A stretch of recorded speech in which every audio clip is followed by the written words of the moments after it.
generally westward or west-northwestward na paggalaw nitong nasabing bagyo.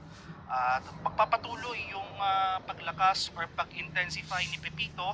Posible itong maging isang ganap na typhoon within the next 12 hours. So within the day, inaasahan natin possible this afternoon maging typhoon category na ito.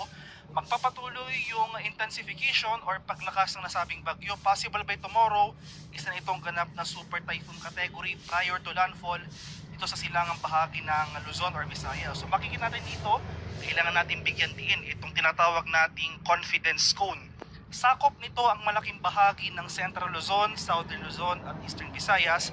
Nangangahulugan po ito na ito yung mga areas na posibleng maapektuhan itong landfall o yung direktang pagtama ng sentro ng bagyo. So makikita po natin over the weekend, ito yung critical period, ito yung time kung saan pinakamalapit itong sentro ni bagyong